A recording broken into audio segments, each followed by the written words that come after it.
안녕하세요, 여러분. 오늘은 현대사회와 윤리 수업입니다. 오늘 배울 내용은 크게 두 가지예요. 첫 번째는 직업윤리와 노동에 대한 존중, 두 번째는 시민과 국가의 관계입니다. 자, 그럼 바로 시작해 볼게요. 먼저 직업윤리가 무엇인지 알아봅시다. 직업윤리란 모든 직업인이 자신의 직업 활동을 수행할 때 반드시 지켜야 하는 행위 규범입니다. 쉽게 말해서 내 직업을 가지고 일할 때 어떻게 행동해야 하는가? 이에 대한 기준이라고 볼 수 있어요. 의사라면 환자를 성심껏 치료해야 하고 교사라면 학생들을 올바르게 가르쳐야 하는 것처럼요. 다음으로 기업가와 근로자의 윤리를 살펴볼게요. 기업가와 근로자, 이 두 관계는 어떠해야 할까요? 기본적으로 기업가와 근로자 모두 자신의 책무를 다하여 협력적 관계를 유지하려고 노력해야 합니다. 서로 대립하는 관계가 아니라 함께 협력하는 관계라는 점이 중요하죠. 그런데 특히 기업의 입장에서 어떤 책임이 요구될까요? 경영학자 드러커는 기업의 사회적 책임을 두 가지로 나누었어요. 소극적 책임으로 법과 규범을 준수하고 이윤을 창출하는 것.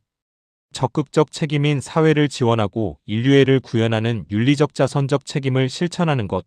이를 윤리경영이라고 해요. 즉, 기업은 단순히 법만 안 어기면 되는 게 아니라 더 나아가 사회에 기여해야 한다는 거죠. 그렇다면 근로자는 어떻게 자신의 권리를 지킬 수 있을까요? 헌법에는 노동세권이 명시되어 있어요. 단결권, 노동조합을 만들 수 있는 권리, 단체 교섭권, 사용자와 협상할 수 있는 권리, 단체 행동권 파업 등 집단 행동을 할 수 있는 권리. 이를 보장하는 법이 바로 노동조합 및 노동관계 조정법입니다.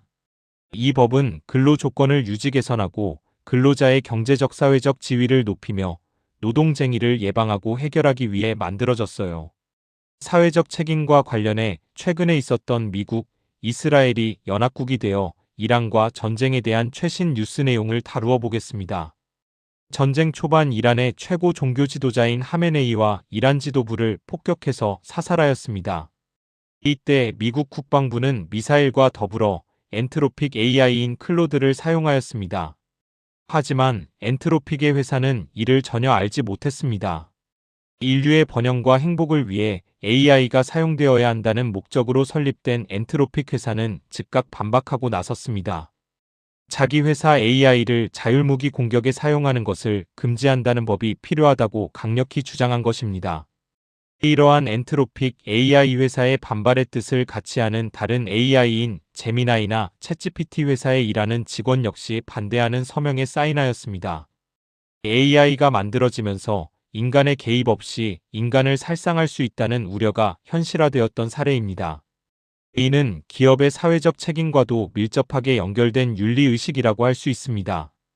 애초 엔트로픽 회사는 광고를 거부하면서도 인류의 공동 발전을 위해 AI가 사용되어야 한다고 주장하면서 만들어진 공공기업의 성격을 띠고 있었습니다. 하지만 이를 구입한 개인이나 정부의 판단에 따라 얼마든지 타인을 죽일 수 있는 판단을 할 수 있음을 이번 이란 전쟁을 통해 드러났습니다. 이럴 때일수록 기업의 사회적 책임감이 더욱 중요한 시기가 되었습니다. 이번엔 전문직과 공직자의 윤리를 봅시다. 의사, 변호사, 교수 같은 전문직 종사자와 공무원 같은 공직자에게는 높은 수준의 도덕성과 청렴의 자세가 요구됩니다. 청렴이란 재물에 대한 욕심을 버리고 오직 나라와 백성을 위해 자기 직분을 다했던 청백리 정신을 계승하는 것이에요. 실제로 싱가포르는 공무원에게 높은 보수를 지급함으로써 부패를 줄이고 청렴성을 높인 사례로 유명하죠. 공직자의 청렴성이 그 나라의 공공부문 효율성에 얼마나 중요한지 잘 보여주는 예입니다. 마지막으로 노동의 가치에 대한 사회적 존중도 필요합니다. 어떤 노동이든 공동체의 행복에 얼마나 이바지했는지를 기준으로 평가하고 이에 합당한 인정과 존경을 해야 해요. 이제 두 번째 단원, 시민과 국가의 관계로 넘어가겠습니다. 먼저 개인 윤리와 사회 윤리의 차이를 살펴볼게요. 개인 윤리는 개인의 양심과 도덕성의 함양을 강조해요. 사회 윤리는 사회제도 및 정책의 개선을 강조하죠. 신학자이자 윤리학자인 니부어는 이 둘을 반드시 구분해야 한다고 주장했어요.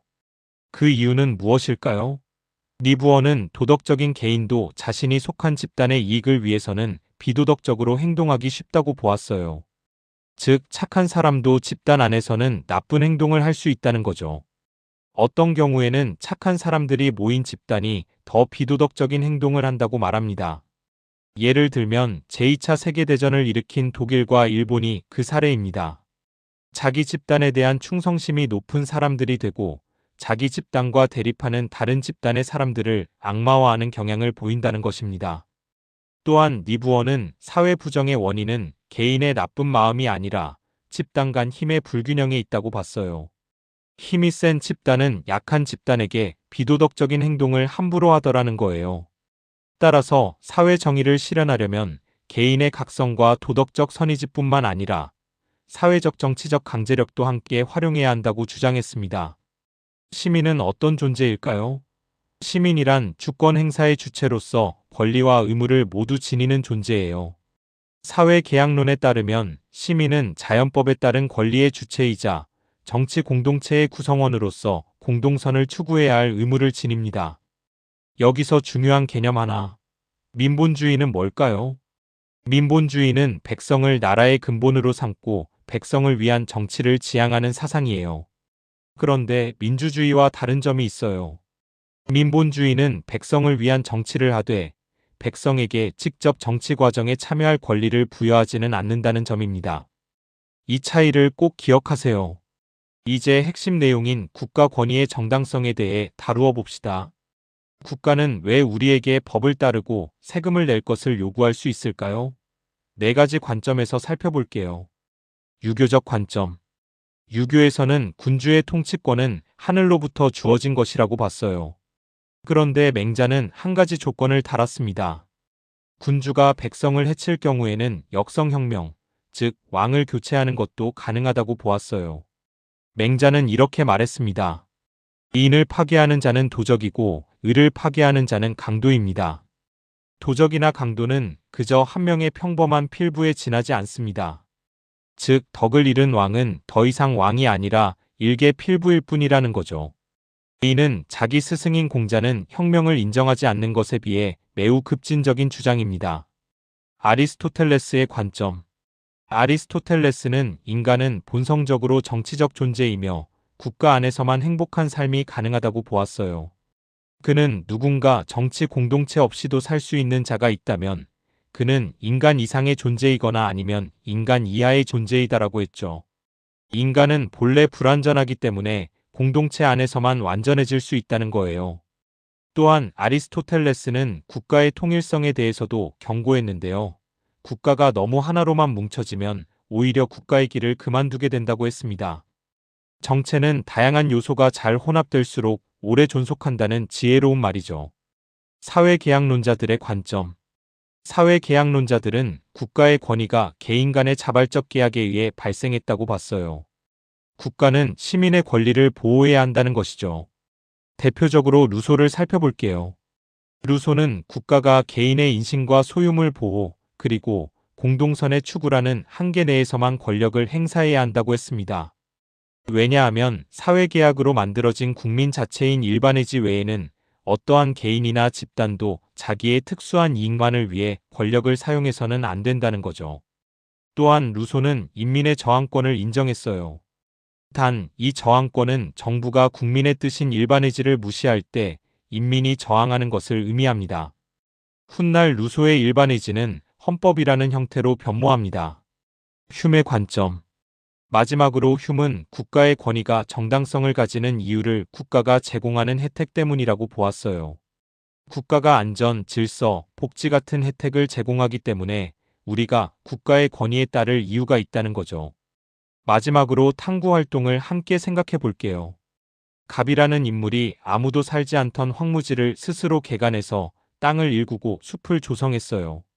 그런데 어느 날 국가에서 파견한 관리가 나타나 세금을 내라고 요구했습니다.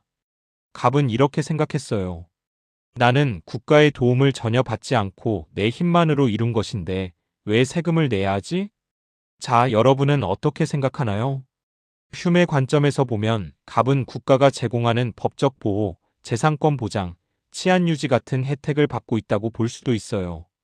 반면 사회계약론 관점에서는 실질적으로 계약의 혜택을 받지 못했다면 의무도 다르게 볼 수 있겠죠. 이처럼 국가와 개인의 관계는 단순하지 않아요. 오늘 배운 다양한 관점을 가지고 스스로 생각해 보세요. 수업 끝.